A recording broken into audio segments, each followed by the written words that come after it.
तो बेटा ऐसा है, हमने ये चैप्टर शुरू किया था आपका कबीर, जिसमें कबीर ने जो है ईश्वर प्राप्त करने के, जो है ईश्वर तक पहुंचने के बहुत सारे रास्ते आपको बताए थे। कबीर ने आपको जानकारी दी थी कि भाई ईश्वर को कैसे पाया जा सकता है। साथ ही जो है कबीर के द्वारा जो संसार के जितने भी आडंबर हैं, जितने भी जो है संसार के जितने भी यहाँ पे कर्मकांड है, जितने भी अंधविश्वास है, इन सब की जो है कबीर के द्वारा बुराई की गई है। ठीक है, तो इसी क्रम में बेटा ने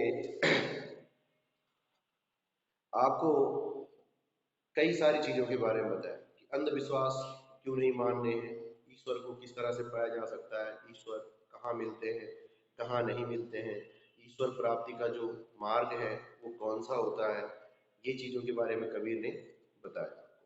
गुणी अवगुणी, ऊंचा नीचा, किस तरह की जो भी बातें हैं, वही जो है कबीर ने आपको जो है अपने दोहों के माध्यम से समझाने की बात की है। फिर कबीर ने जो है अपने शब्द के माध्यम से भी जो है ईश्वर द्वारा जो है लोगों को संबोधित किए जाने की बात बताई कि ईश्वर क्या कहते हैं। ईश्वर ये कहते हैं कि भाई मैं हर जगह मिलता हूँ, मुझे इधर उधर ढूंढने की आवश्यकता नहीं है, सब अपने सबके व्यक्तियों के अंदर जो है मैं पाया जाता हूँ। सभी व्यक्ति जो है अगर अपने मन को सच्चे रूप से जो है निस्वार्थ भाव से जो है अगर ईश्वर का ध्यान करें तो वास्तव में जो है ईश्वर की प्राप्ति उनको हो सकती है। ईश्वर यहाँ भी कहता है कि मैं जो है मंदिर, मस्जिद, गुरुद्वारा, तीर्थों, कर्म कांडों, तरह तरह के अनुष्ठानों में जो है मैं नहीं मिलता हूँ, मैं तो सब श्वासों की सांस में मिलता हूँ। यानी कि सांसों की सांस का मतलब ये है कि बेटा जितने भी प्राणी हैं, जितने भी संसार में लोग हैं, मैं सबके अंदर पाया जाता हूँ। यहाँ तक ईश्वर ने जो है ये कहा। फिर कबीर ने जो है ज्ञान प्राप्त होने के बाद जो भक्त की मनोदशा होती है, किस तरह का जो है माहौल हो जाता है, किस तरह का वातावरण उस समय हो जाता है जब किसी को ज्ञान की प्राप्ति हो जाती है। ठीक, कि जो भी अज्ञानता रूपी जो झोपड़ा है होता है, कबीर कहते हैं कि जब ज्ञान की आंधी आती है तो सब जो है उड़ जाते हैं, जितने भी हमारे मोह माया रूपी जो भी हमने झोपड़े अपने बना रखे हैं, वो सब ज्ञान की आंधी आती है सब उड़ जाते हैं। किस तरह से? क्योंकि जब व्यक्ति को ज्ञान प्राप्त होता है तो उसके अंदर की जो भी मोह माया, लोभ लालच होता है, वो सब खत्म हो जाता है। तो ये आपको कबीर ने जो है समझाया था कि वह व्यक्ति को अगर वास्तव में ईश्वर को पाना है तो उसको क्या करना है, सभी प्रकार की मोह माया का त्याग करके इस संसार में जो है ईश्वर को जो है पाया जा सकता है, और व्यक्ति को जो है जितने भी लोभ लालच मोह माया उसके अंदर है उस सब का परित्याग कर देना चाहिए। ठीक है बेटा, तो ठीक है। फिर यहाँ पे प्रश्न आया है कि मान सरोवर से कवि का क्या आशय है। मान सरोवर स्नान एवं कैलाश की चर्चा योग साधना में की गई है, क्योंकि मान सरोवर कैलाश मान सरोवर की यात्रा करने के बाद व्यक्ति को परम आनंद की प्राप्ति होती है। तो वही कहने का मतलब है कि जब व्यक्ति जो है ईश्वर की शरण में पहुंच जाता है, ईश्वर की शरण रूपी जो मान सरोवर है, तो व्यक्ति जब ईश्वर के चरणों में सच्चे अर्थों में पहुंचता है तो वो सांसारिकता से दूर हो जाता है, उसके चरणों को, ईश्वर के चरणों को छोड़ करके फिर कहीं भी नहीं जाना चाहता। इसीलिए जो है मान सरोवर से कवि का यही आशा है। ठीक है, फिर आते हैं कवि ने सच्चे प्रेमी की क्या कसौटी बताई है। तो कहने का मतलब है कि कवि ने जो है सच्चे प्रेमी की कसौटी बताते हुए कहा है कि जब सच्चा प्रेमी अपने प्रियतम से मिलता है तो उसके मन के वियोग रूपी विष मिलन सुख से उत्पन्न अमृत रूप में बदल जाता है। यानी कि वास्तव में जो है जब एक भक्त दूसरे भक्त सच्चे भक्त से मिलता है तो संसार में जितनी भी मोह माया लोभ लालच, वो जो भी कपट है, द्वेष है, राग है, सब क्या है, अच्छाई में बदल जाती है। यानी कि सारी बुराइयां क्या होती हैं, अच्छाई में परिवर्तित हो जाती है।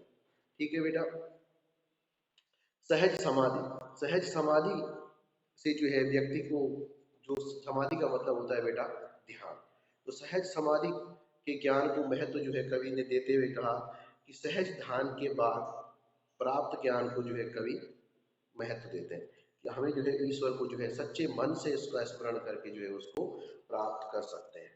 ईश्वर को पाने के लिए हमें कहीं भी तीर्थ स्थानों पे कोई कर्म कांड करना, कहीं भी जाना, मंदिर मस्जिद गुरुद्वारों में जाना, इनकी आवश्यकता बिल्कुल नहीं है।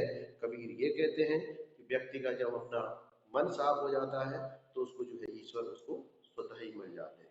कहने का मतलब है कि ईश्वर तो हमारे अंदर होता है, बशर्ते हमें जो है उसको सच्चे मन से देखने की जरूरत है।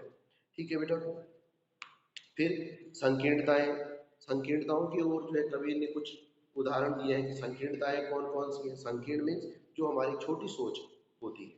तो कौन कौन सी विचारधाराएं हैं, जैसे आपस में भेदभाव करना, मैं बड़ा मैं श्रेष्ठ समझना, जैसे हिंदू मुस्लिम में भेदभाव करना, ईश्वर अल्लाह में भेदभाव करना, इस चीज़ों को जो है कबीर ने संकीर्णता अर्थात मनुष्य की छोटी सोच बताया है।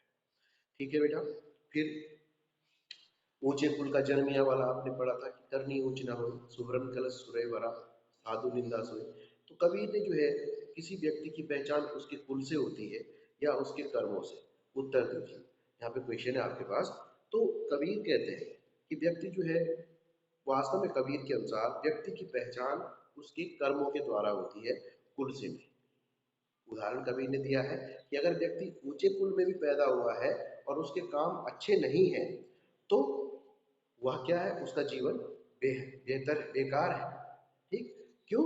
क्योंकि भाई ऊंचे कुल में पैदा होने से क्या होता है, हमारे काम भी तो अच्छे होने चाहिए, तभी तो हमारा ऊंचे कुल में, तब ऊंचे तो अपने आप ही हो जाएंगे। कहने का मतलब है कि व्यक्ति ऊंचे कुल में जन्म लेने से नहीं, बल्कि अपने कर्मों से महान बनता है। कहने का मतलब है कि मैं बहुत बड़े खानदान में पैदा हो गया हूँ, काम मैं बिल्कुल अच्छे नहीं करता, निम्न कोटि के काम करता हूँ, तो मैं कहाँ से ऊंचा? निम्न कोटि मतलब काम वो वाले काम नहीं, जो बुराई करना, राग द्वेष रखना, कई सारे जो हमारे अंदर जो बुराइयां होती हैं उनके लिए।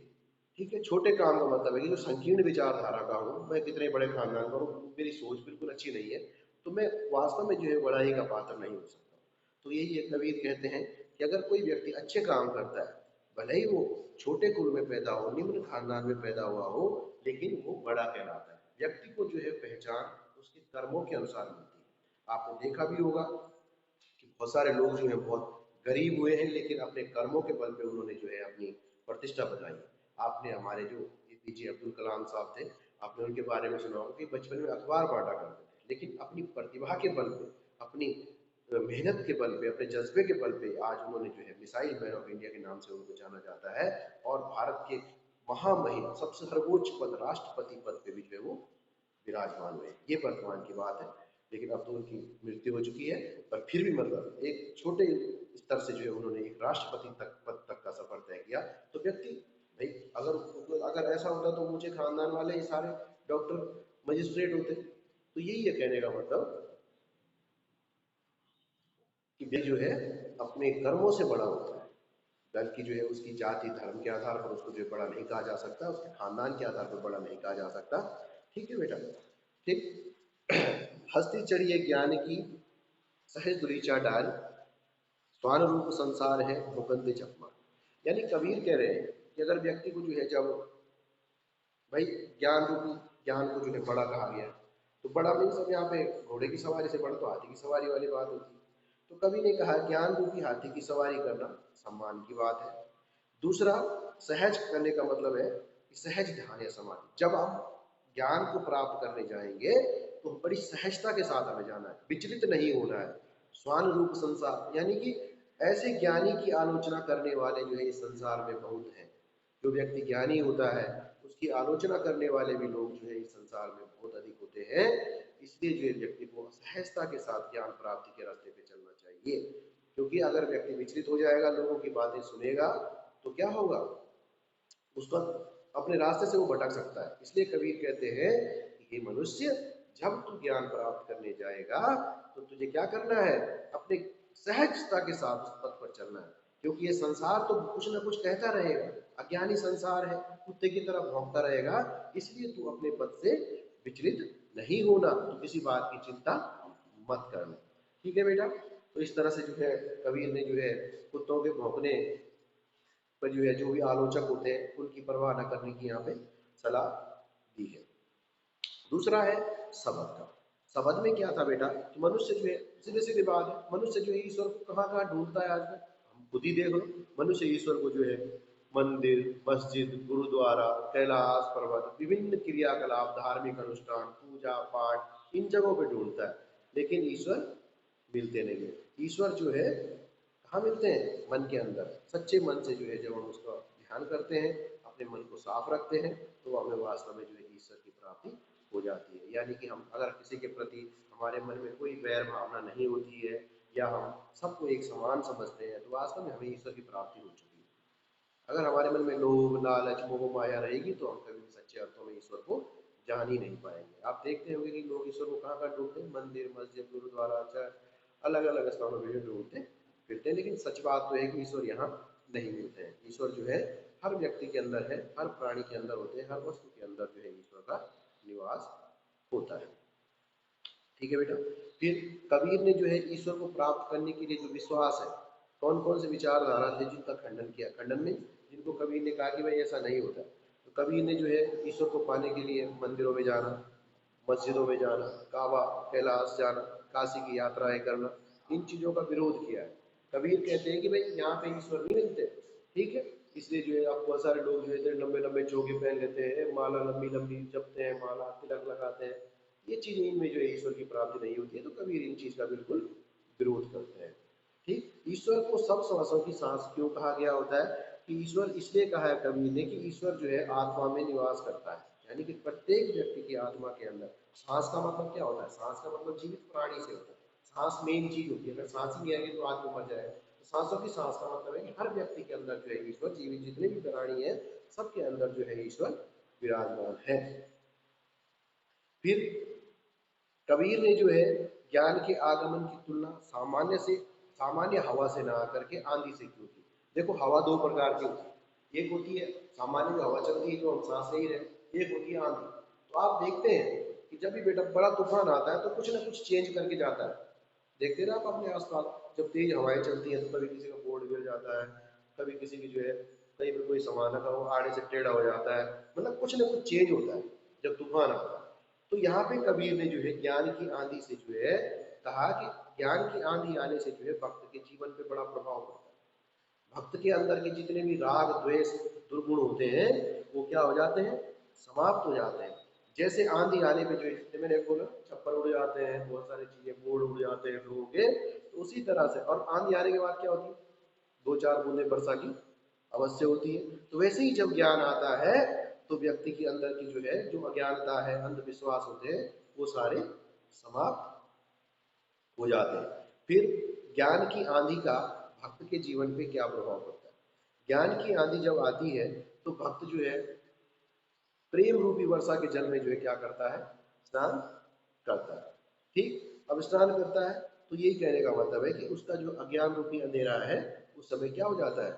दूर हो जाता है। यानी कि अ, जब ज्ञान रूपी सूरज जो है उसके जीवन में उगता है, यानी अज्ञान को अंधेरा कहा गया है, और यहाँ पे हम सूरज की तुलना जो है ज्ञान से कर सकते हैं, ज्ञान के प्रकाश से कर सकते हैं। तो वास्तव में जब व्यक्ति को ज्ञान की प्राप्ति होती है, तो वो अपने वास्तविक स्वरूप को पहचान लेता है कि वास्तव में जो है मनुष्य का उद्देश्य क्या है। हम लोग यहाँ पे आए हैं, तो हम क्या करेंगे? अगर हम आपस में भाईचारे की बात करेंगे, आपस में जो है मेल मिलाप की बात करेंगे, तो ये संसार अपने आप ही सुखी हो जाएगा। तो यही तो ईश्वर चाहते हैं। ईश्वर ने तो एक सुखी संसार की कल्पना की, लेकिन हम लोगों के अंदर क्या दुर्गुण है? हम एक दूसरे को नीचा दिखाने की बात करते हैं, एक दूसरे को श्रेष्ठ समझने की बात करते हैं। तो इसीलिए जो है कबीर इन चीजों का विरोध करते हैं बेटा। ठीक है।